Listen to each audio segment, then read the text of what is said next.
think what the Trump administration wants for the midterms, they want $2 gasoline.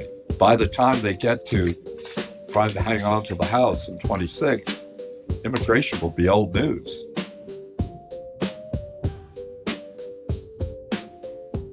Welcome to Telltales. I'm Mike Nicoletti. Every week, along with my co-hosts Jason Wallace and Hunt Lawrence, we bring you the cash flow memo. Get it at telltales.us. For the next 30 minutes, we're going to dive deep into energy, technology, and healthcare. So download the memo now and get started. The following conversation is intended for informational purposes only. You should always do your own work to determine if an investment is suitable for you. Got lots to talk about on AI models, so we'll get through oil and gas pretty quickly. Exhibit C is absolutely relevant because I think a chance is developing to make a deal with Iran. For those of you on the phone who subscribe to the Financial Times, I think the article was in the Tuesday Financial Times digital. It's in the Wednesday print edition, and it's almost like a press release from the government of Iran inviting negotiations with the Trump administration. If that happened, that is not good for oil. On Exhibit C, Iran produced 3 million barrels last year, about half consumed internally, or 80 million people in Iran, and half exported. And in the 25 column, I took it down to 2.5 because last year, the Biden administration, to keep the price of gasoline down in the U.S., did not prosecute the sanctions, just let Iran move all the oil they wanted to India and China. The Trump administration has started, and the ships that move the oil are out of class. To be in class, you have to be dry docked every 5 years. So any port authority can turn the ships away. And what has happened with the advent of the Trump administration, the Chinese ports and the Indian ports, because they're allowed to by their hierarchy, are turning ships away. So Iran's exports are already reduced. Same for Russia. I think to bring additional pressure on Russia to agree to a reasonable deal with the Ukraine, these sanctions are, under the Trump administration, are being executed. The other thing Trump said in a virtual call to the conference in Davos was he hoped the OPEC countries would produce more oil. Well, the OPEC countries are set up amongst each other, OPEC plus, to bring 2.2 million barrels back on. This would be in addition to the 103.6. So, I mean, that'd be a lot of oil that would swamp demand. And their plan is to bring it on at the rate of about 180,000 barrels a day per month. They had that plan July 1 last year. They put it off because of weak oil prices to October 1, then they put it off again and it's scheduled for April 1. If you take Trump at his word, you do it. Now, what would this do to the U.S. oil business? U.S. oil production was 13.3 last year. It could be maybe 300,000 more this year. It would flatten out and decline if all of a sudden WTI was in the 50s rather than the 70s. But it wouldn't decline that quickly. And I think what the Trump administration wants for the midterms, they want $2 gasoline. By the time they get to trying to hang on to the House in 26, immigration will be old news. You know, the immigration will be slowed to a crawl. Criminal elements will have been deported. So they're going to run on, we fixed inflation. And they believe down to their toes that one of the ways to fix inflation is to have lower energy prices. Once again, as I've said other Wednesdays, if you own an oil stock that you like, don't sell it. But if you have one that you want to add to the position or start a new position, I would hold off for a bit. Exhibit B, natural gas, same thing. We've had this marvelous cold weather. The surplus in storage is worn off, but that 105 of dry gas production in 25 is very vulnerable to being more than that. If you look at the increase in production over the 4 years from 21 to 24, 7 Bs came from the Permian. As near as we can see, 1.5 Bs a day or so of increase is going to come from the, and that's irrespective of oil prices, because as you go deeper in these formations, they get gassier. And there's pipe capacity. Waha price spent a lot of time in negative territory last year. And so people are more willing to sign 10-year contracts to get more pipes built. And if you look at the future price for Waha gas next year, or the year we're in, it's $2, which isn't bad considering it was negative ground a lot of last year. And it's $3 3 years from now. So people are expecting that these pipes are going to get built. They will get built if the operators sign contracts for them. So once again, gas now is very good until it went down because of what we're going to talk about with the AI models, because impact on power demand. It was $4 as far as the eye can see. I don't think those are sustainable prices. Here we have a forecast of $3.40 and 25. I think that may work, but that's in a context where it was $6.22, $2.75, and 23, $2.40 last year. So I think $3.40 average this year, but I'm not sure it's going to be too much more than that. In terms of power demand, which we're going to talk about in a while, you see the power line from 21 on has been going up 1.5 Bs a day per year. And I think that will continue. So the demand, LNG was flat, 24 versus 23, but 14.5 this year is pretty good. I mean, there's the Plaquemines Parish project on, the Corpus Stage 3 on, on the days when there isn't interruptions. We're doing 14.5 now, or close to it, in January. So that's a pretty good number. So it's not the demand, it's a potential supply. And here's another problem. Look at the top of Exhibit B. The Marcellus only went up 1 B a day for the last 4 years. With the Trump administration and the Chevron decision, which removes the ability for these things to be held up by permitting, there will be more pipe out of the Marcellus. So I worry that the Marcellus, which is our largest, it's 35 out of 102. It's been kind of flat as a board. I believe it may start to creep up by a B a day or so if there's pipeline capacity to get it to market. And that pipeline capacity won't happen right away, but in the Trump administration, it'll be a lot easier to get the permits. On the macro side, Exhibit A, the government is trying to impound funds. That's all been the news. They're holding up Medicaid payments and whatnot.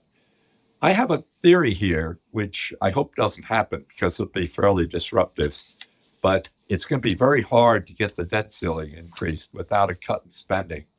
And it may be just hard. And the dozen or so Republican congressmen, since there's only 1 vote margin until the by-elections are held, they're going to say that they don't want it. They don't want taxes reduced. Their price of having the debt ceiling suspended or lifted is going to be not to reduce taxes, because they're concerned about the amount of deficit, the amount of debt.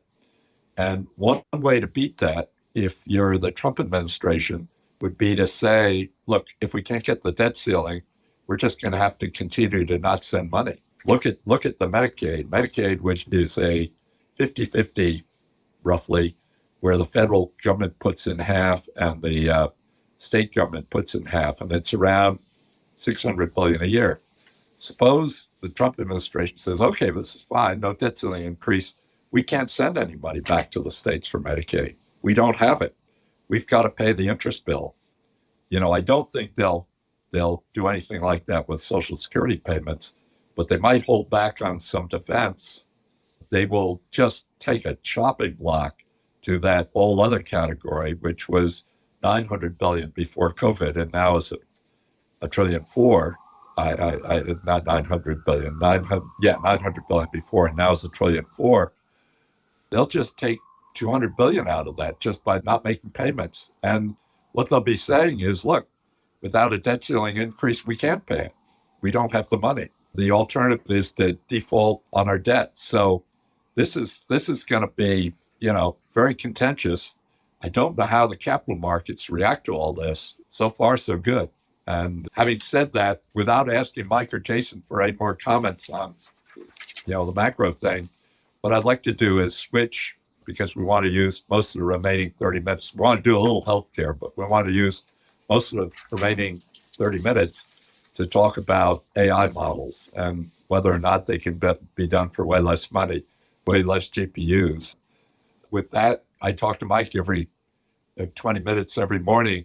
I don't get a chance to talk to Jason except on these phone calls. So you address that to Jason. What do you think? Does this mean, Nvidia sells half as many GPUs in 27 or 28 as they do in 26 because we don't need the GPUs, because we don't need as many data centers, because we can train models much cheaper?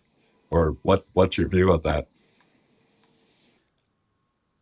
I mean, it certainly could happen, as you just described, but I think we end up using a lot more compute. I guess to address DeepSeek, I think one thing I've been thinking about in the last day or so is the incentives of the players. So the Chinese company is an underdog, and they want to say that they've got as much done as they possibly could with the smallest amount of resources that they had. A US company, on the other hand, is trying to deter competition, and they're going to choose the largest metric, and they're going to say that they spent the most money that they can justify for their model, because you'll have to have very deep pockets to compete with me, and trying to price out any startup competition. So looking at it from that, I think the $6 million figure that DeepSeek put out there is not an apples to apples comparison with what the US companies are saying. And what DeepSeek created was not a chat GPT. It wasn't a foundation model.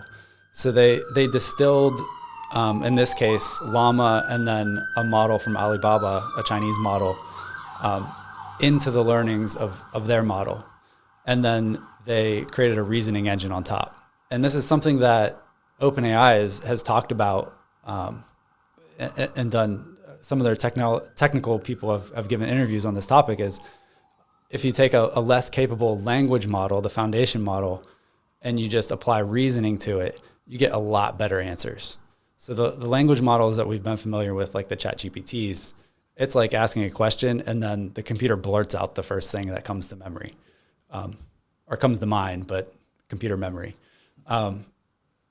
Whereas the reasoning model it's going to go through a couple iterations. It's going to say, what's this person actually asking me? Why are they asking me this? What do they really mean by the question? How would I answer it? Here's my answer. Does that answer make sense? Does it address what they asked? So there's a lot of steps.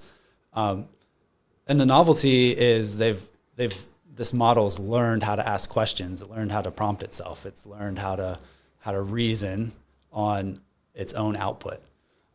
So that's the innovation, and it's not unique to DeepSeek. Mike's had a theory for some time now that OpenAI has been running their O1 model, the reasoning model, on the older version of ChatGPT. Since they've created 3, then 3.5, then 4, then 4.0, how are they using the older models? Because the consumers now, when you log in, you're not going to use 3, you're going to 4.0. Why use the older one? So his theory is that the reasoning model is using the older language model. And maybe we're at a point now where like language models are solved and we don't have to do a lot of that work. But we're at a point now where the innovation is going to reasoning models. When DeepSeek says they can do an inference for, between 10 and 100 times better, a lower cost, I should say, than the current models. One, I don't think that OpenAI is not doing the same sort of optimizations that these guys were. And two, these reasoning models are as I described, they're asking themselves a lot of questions. They're doing a lot of inference behind the scenes to come up with your answer. So they're going to eat up that, even if it's 100x improvement, they're eating that up in the query. Some queries are estimated that they take over 1,000 internal inferences. So there's still a growth in compute that's being baked into these reasoning models. And it's just going to increase demand. So the OpenAI has restricted the number of queries you can do into O1, and that restriction is because they don't have inferencing capacity. So we discussed the last week or the week before about OpenAI and Microsoft kind of competing for resources internally. And part of that's because there's so much inferencing demand with these reasoning models, so they restrict how many queries you can do into it. I think if the cost goes down, one, that's what we expect. We were hoping for it. And you're going to see a lot more queries being run on these models as a result of that. Yeah, Jevons paradox is the term to describe it, and that it's based about some efficiencies in the usage of coal from the 19th century, and the fear was that these efficiency gains would reduce demand for coal, but the reality is it actually increased it. And I think in computing, algorithmic improvements we've had massive algorithmic improvements over time, over the 50, 70 years or whatever of existence, and they get substantially better over time. There's various vectors on which you get technological improvements in these things. Some of it's hardware, but actually more than hardware is actually software improvements. It's just a lot easier to capture value from a hardware improvement than it is for a software improvement. Yeah. Yeah, and the trend has been every year there's a 10x improvement in inference cost. And one of the numbers I've been seeing thrown around is this DeepSeek model had a 30 times improvement. So it's better, but it's not out of kind of the trend we're on. And it's a language reasoning model. So will Nvidia sell more GPUs in the future? We're just scratching the surface of robotics and, like, as Nvidia calls it, a physical model. So modeling the real world. Those are going to take video and audio inputs, and that's a lot bigger data set than text. So, as I understand it, OpenAI, mostly from talking to you guys, OpenAI uses Microsoft's ability to scrape the internet to get their database. Right, because they have an index that's based around Microsoft Bing, and they're one of only 3 companies that has their own index.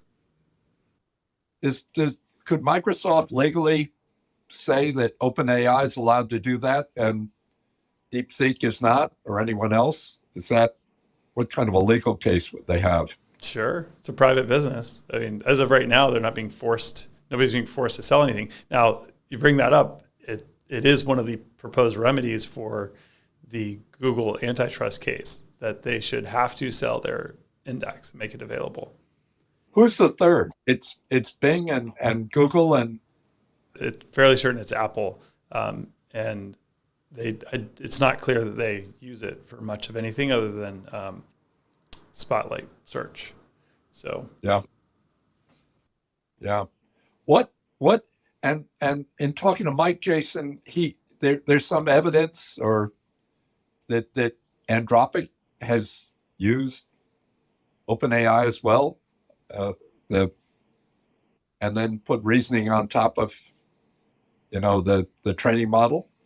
Is that possible? Or I haven't heard that, but certainly possible and wouldn't surprise me. I think they probably would have used Meta's open source model instead of trying to scrape data out of, or I don't want to use the word steal, but it is, because it's against OpenAI's terms of use. But steal data out of ChatGPT.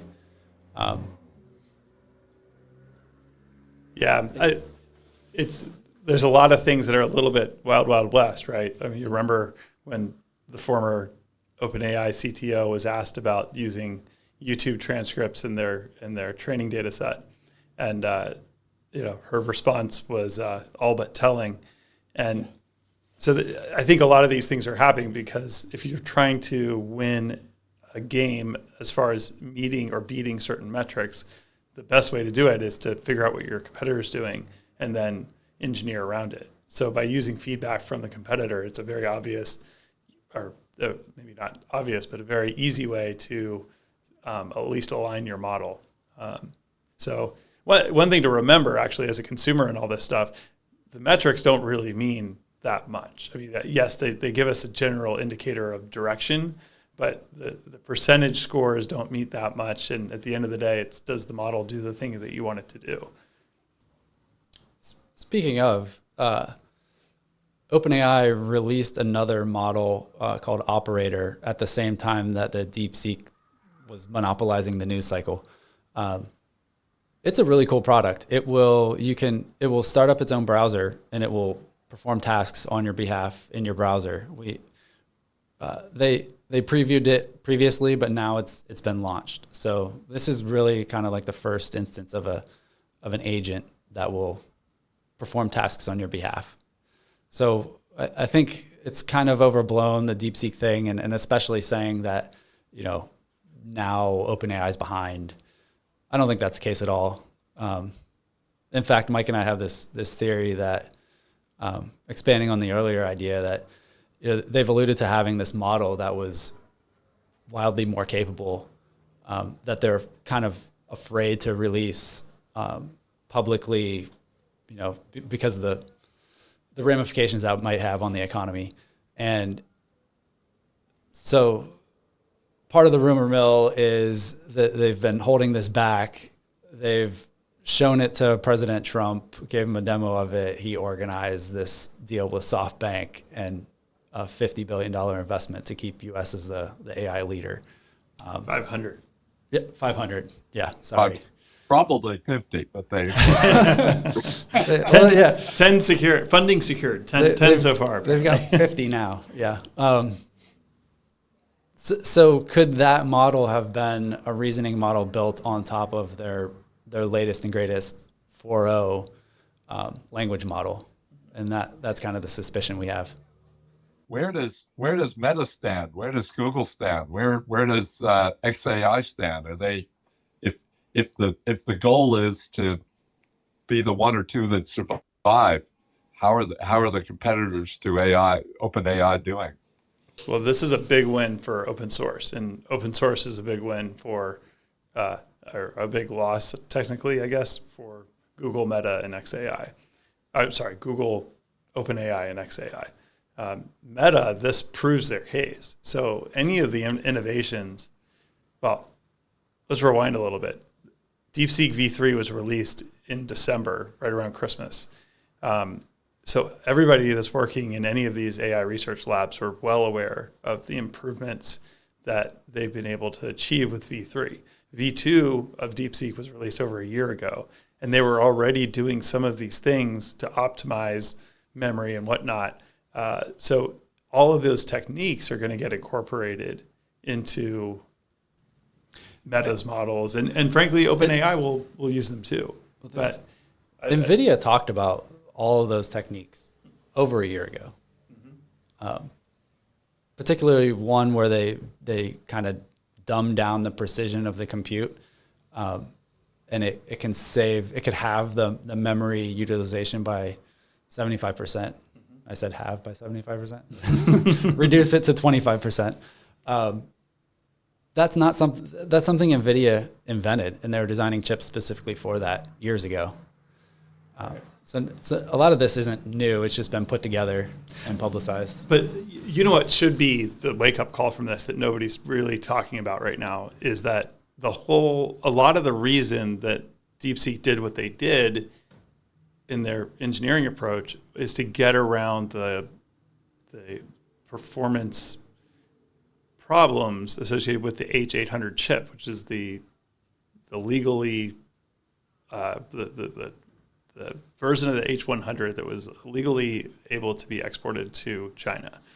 So we talked back then on this podcast about the implications of reducing or not allowing China to have these chips. It would force them to optimize their approach to AI on different dimensions, which could lead to unintended consequences. And that's what everybody's getting freaked out about now is, oh, they made these innovations. We should have made those innovations first.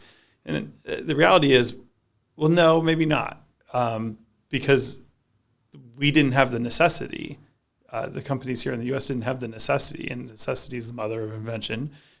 They did, and they came up with a really unique solution. And they should get all the accolades that they got for it. But at the end of the day, this is our own doing. So my stance on chip exports, we should let Nvidia sell the chips wherever and let the U.S. compete against everyone, and we'll see who wins. But I'm fairly certain that a lot of the best talent is still here. These guys have done some really impressive stuff, but I don't think that means that OpenAI is totally toast or Google's totally toast or anything like that a lot of doomsayers are saying. Does this present any of the competitors to Nvidia with a chance? ADM or Intel or Sam or any other chip designer, the captive efforts at Amazon and Google, or is this still Nvidia still miles ahead? I'd say Nvidia is still miles ahead. There, a lot of the short theses that have come out have focused around inference and how you can do inference faster or more efficiently on different types of chips. But the advantage to NVIDIA is that it's a programmable GPU, and having that programmable layer enables those software innovations. So we talked earlier that for every 10x improvement in hardware, you're typically getting a greater than 10x improvement in algorithms over that same period of time. So in order to have those improvement in algorithms, you need a chip that's flexible and programmable. There are use cases where once, and this will happen at some point, the AI product will be good enough that you can stabilize the hardware and build custom hardware for an exact workload. And that will be better for very large workloads. But in order to be there, the AI product itself has to be good enough for whatever task is at hand. And as of right now, we're not quite there. It's really impressive what these models can do. There are certainly use cases that you can perform better than a human with AI right now, but there's no end in sight as far as right now that we can't continue scaling the performance of this stuff. So there are other hardware solutions. There are ways to run these models on different types of chips, but they're going to be picking up breadcrumbs for a long time until they have something to compete on. And at the end of the day, at that point in time, NVIDIA can just re-architect some chips and release some new chips that are just as good, if not better, than some of those other ones. I don't see anything proprietary elsewhere. I think this is a big risk to AMD and Intel. If you were buying them out of necessity because you're so far back on the wait list to get an NVIDIA chip, and now the demand reduces on NVIDIA chips and they're caught up, you're not going to go buy the AMD chip. Like, that market's going to evaporate. Yeah, we'll find out in about a month when NVIDIA does their earnings, but unless all the hyperscalers pull back their CapEx plans, I don't see where NVIDIA is going to have excess supply. No, and I don't think they will, because I think they're building inference. They're not building training. Yeah. Except for that $500 billion project. That might be a training project. Right. The $50 billion project. Okay, let's take a quick break for a message from Oakcliff Sailing. This week at Oakcliff, we've been working on finishing up the 4 match boats that we have in the shop, buffing them, waxing, compounding, finishing painting the bottoms, and doing some gel coat repairs. We've painted Tomahawk And we have our volunteer Bill working in the sail loft with our high performance high schooler Ewan fixing a par 40 spinnaker. And hopefully we can get all these match boats out the door at the end of this week and switch them so that we have fresh match boats for the buffing party.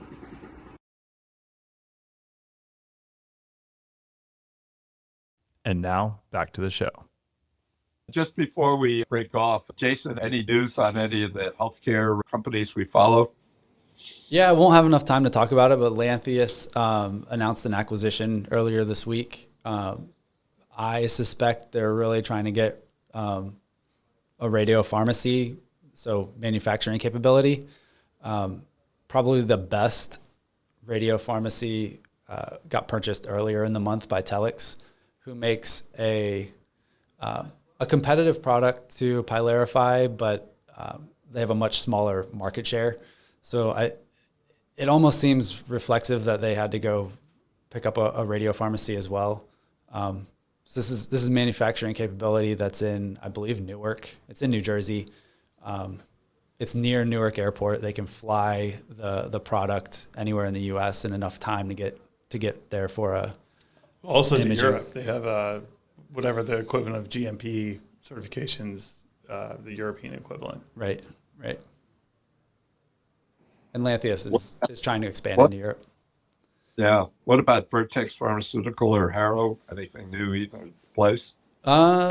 Expecting news from Vertex within 48 hours, I guess. So the FDA has until the end of the day, Friday, to make a decision on the pain drug. Right. Also, the Trump administration has put a hold to public announcements by a lot of agencies, the FDA included. So not really sure how that affects new drug approvals or disapprovals being announced, but expecting something by Friday. I heard through third party that you people are spending some more time on BioNTech. Oh, yes. Well, Montana, if that's the source. Yeah. Yeah. We've always been interested in what they're doing and keeping tabs on it. So we've never kind of stopped looking at it and pushed it to the side. So it's at some point it'll become clearer that what they're doing is the right path to treat cancer and will work, or it won't be. And some of the other kind of competing methods of treating cancer emerge as the winner. So, Yeah. yeah. It's basically that they were doing this before Pfizer found them to make a COVID vaccine. So they've been at it for a long time, to Absolutely. their credit. Yep. Yeah. Good. Well, we'll be here 7 days from now, and we'll do our absolute best to keep ourselves and the rest of you up to date on AI and also all kinds of other things. Oil pricing, gas pricing, macro stuff. I don't think we'll have any trouble filling the 30 minutes for the next several sessions. Take care, everyone. Be well and stay healthy. See you next Wednesday.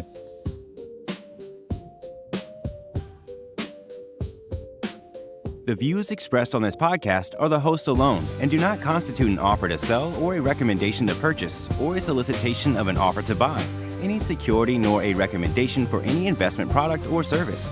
While certain information contained herein has been obtained from sources believed to be reliable, neither the hosts nor any of their employers or their affiliates have independently verified this information, and its accuracy and completeness cannot be guaranteed. Accordingly, no representation or warranty, expressed or implied, is made as to, and no reliance should be placed on, the fairness, accuracy, timeliness, or completeness of this information. The hosts and all employers and their affiliated persons assume no liability for this information and no obligation to update the information or analysis contained herein in the future, and may or may not hold positions in the securities mentioned.